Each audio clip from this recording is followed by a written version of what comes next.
Hi everybody and welcome to Des and Lauren. This morning we are going to be speaking about what you want out of the political system. We want to find out more about you and about how you feel about politics and governance. So please, we want you to comment. We want you to tell us how you feel about many of the things we think about. And this is impromptu, so this is not really prepared. There's a couple of points we want to bring across.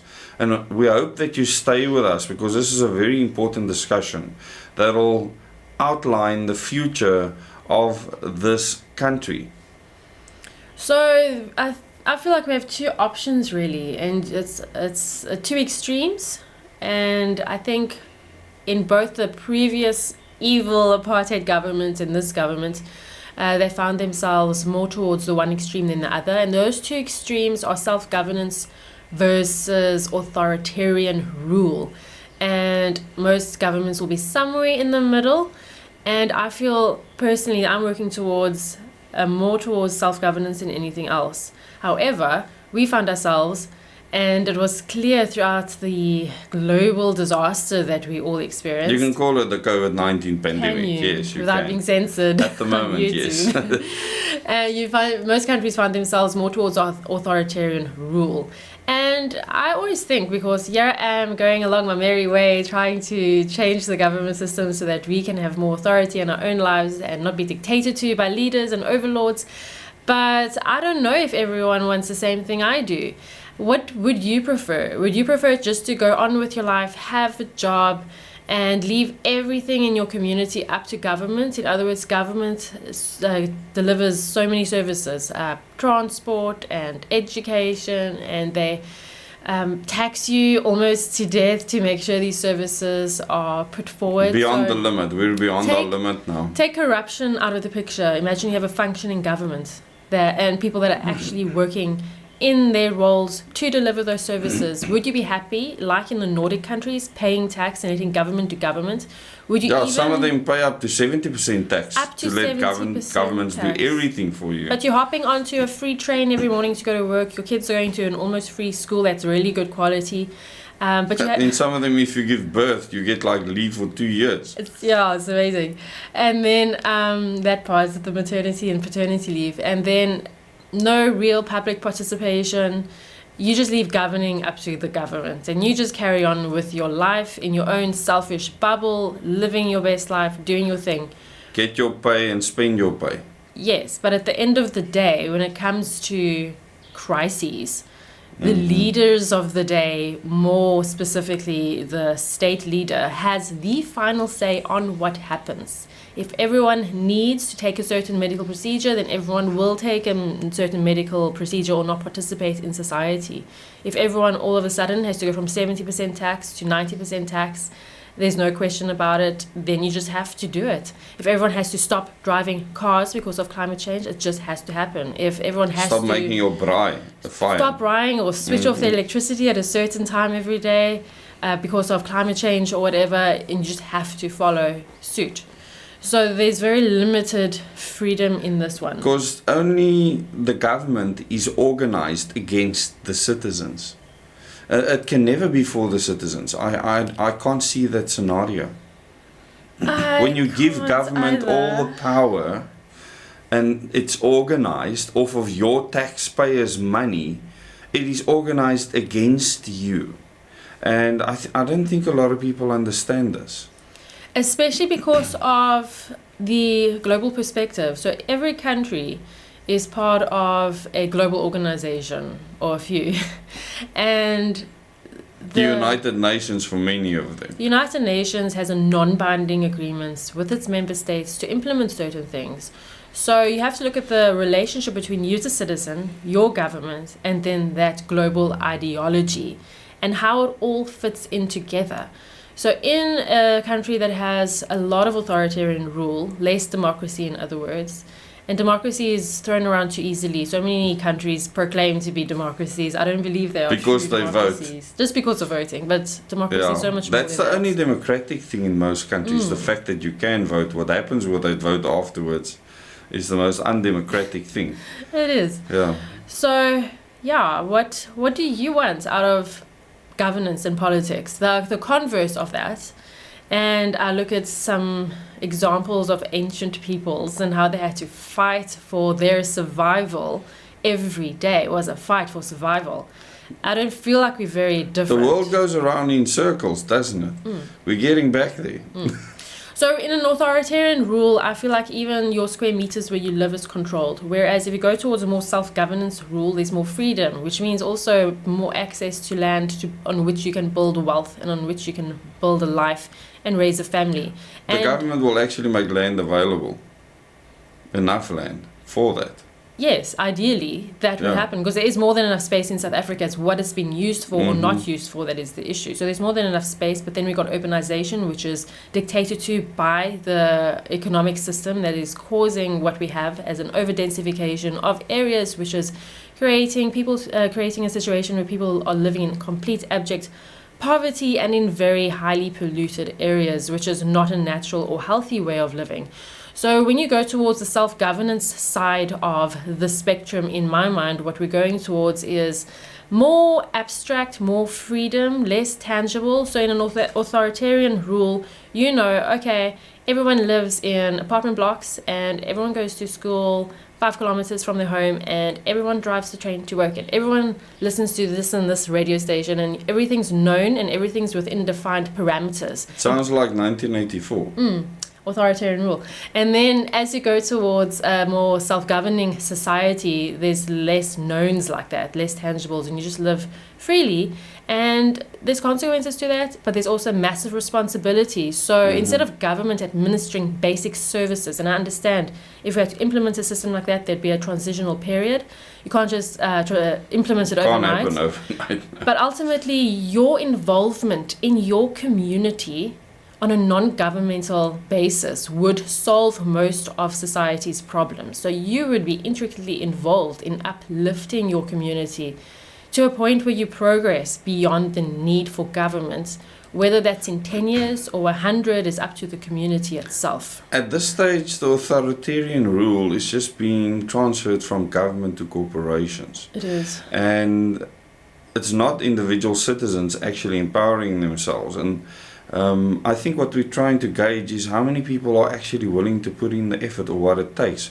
And I'm not convinced at this stage that many people want to do that. They might be forced to do that again due to things being forced down their throats in the very near future that they will not expect, that they will not want, and they will have no choice, because you will also be beaten with batons and smashed with shields if you stand up against these things, and because it's happened to many other people that just woke up sooner than you. That's actually quite profound. I mean, I was attacked by the police in 2021. 2021. Yes, so just being somewhere. The riot police were at a peaceful gathering. So the way I understand it, the riot police are there when people are rioting. What is a riot? It's when you're going boss, you're burning things, you're destroying public property, you're causing absolute chaos, threatening other people's lives. That was not happening at all. And that is a sign of an authoritarian government. And there's injustices like that have happened continuously throughout many nations, and that's why you need to ask yourself the question, what do you want? Authoritarian rule, or do you want freedom? Freedom comes with responsibility and hard work. Authoritarian rule comes with blindly following authority to varying degrees depending on the leaders of the day. But which do you prefer? And for instance, the taxi violence that happened, the taxi strike that happened recently, is because of authoritarian rule. The people saw how laws were being implemented as authoritarian, and they rose up against it, and it had huge consequences. 5 people lost their lives. And all the authoritarian government that implemented laws a certain way did, and it was a local government, all that they did is said, but we followed the law, to the letter of the law. And the national government said, no, you are not. No. You are actually overreaching because you are being more authoritarian. So, if you want someone to just apply the law for all of you, have you questioned whether that law is just or not? Because in a country where people take more responsibility, there will be less laws. Definitely. A lot less laws. You will need less government, less tax, a lot less tax. So these are advantages. I don't think a lot of people think of that. You can, with 10% tax, I'm not talking about VAT, with 10% tax, you can run a very successful country in South Africa, extremely successful, with no problems. At the moment, we are paying a lot more than that. And we are paying that because we as citizens are not willing to be active citizens, which would give us a true democracy. A democracy is not based on a government telling you what to do. A democracy is based on citizens willing to be that government through the electoral process. And they would punish people at the polls that take their freedom away in future. In fact, what's happened is that people have kept on putting people in place that tell them what to do. And you just give that authoritarian more and more right. As political parties say, we've got a mandate to control the people. To protect We've got the a people. mandate to protect the people. Yes. Therefore, you can beat up women with batons and shields. Men can beat up women because of that. So, really, at the end of the day, what you can have in a situation like that is people fragmenting. People literally saying, but if you want to live like that, I don't want to live like that. And then you get that separation happening. And this has happened throughout history, where a group of people say, listen, we're not going to do this anymore. And they will gather from all corners, try and change what is currently happening. If they don't have success with that, they will always go to a plan B. You have to. For you to continue your life as free as possible, if you believe that you don't want an authoritarian government. In many countries, it's never taken all the citizens to overthrow a government. Only a few. Only a few. Only a few. So any political party in South Africa now that's in the top 3 should have the kind of support, if you can activate them on the ground, if it's a real support, to overthrow the government, like within one day. It's absolutely possible. But we do that through the electoral system, right? That is how we should really do things. The thing is, at the moment, in the current system that we have, I do have to question how people see their votes. What do they think they are voting for? Most people are it's just tell me if you think I'm right or if this applies to you, but I think most people are voting not for the ruling party. That's it. Let me know in the comments. Well, that's not most, because I have most of the votes still. Yeah, most of the other. Yes, most of the rest, the opposition. Yeah. It's a... Because a lot of people are not voting. But that's a pathetic vote. I remember, It's a pointless vote, in my opinion. I don't know what the stats are now, but at one point there were 9 million people not registered to vote who could be registered to vote. Never mind those that don't vote. That don't vote, that are registered. Yeah, and I can see that political parties are deeply concerned at this stage with that. Everyone's vying for that no vote. Yeah, but besides that, they realize that they brought the country to that point. They brought the country to the point where people are just not interested in voting anymore. And that makes your democracy very weak. So they are concerned about this. They should have been concerned about this a long time ago, because they are guilty. All of them are guilty of not doing what the people want, to actually want to be interested in the electoral system, which, as I've said, is the only democratic thing we do in this country, in South Africa, is voting. The public participation system is so flawed. There's no real connect between public participation and the people. I think technology could help with that, but that's a whole another discussion. Just ultimately, we just want to genuinely know, from your most honest perspective, do you prefer to live in a world or in a country where it's authoritarian rule? In other words, government does most things for you and you just have your job and have your house and have your kids and make sure government takes care of the rest? Or do you want to live in a society where you take responsibility for how your immediate community progresses And to summarize it from a citizen's perspective, it boils down to, do you want to live in a government where all that's required of you is obedience, or all that is required of you is responsibility? It's really obedience versus responsibility. And both have its pros and cons, absolutely. Which do you prefer? We'd really genuinely love to know as we head into the elections and forward, because what if we're wasting our time here? Maybe these are big questions. Maybe people prefer to be in a dictatorship. Maybe they want a benevolent dictator. I think there is this primal need in a lot of humans to just have someone tell them what to do. A monarch, even a monarch, whether good or bad, a lot of people would prefer that over what we have now. There's people on YouTube platforms that have declared that they'll rather want a monarch, a benevolent dictator.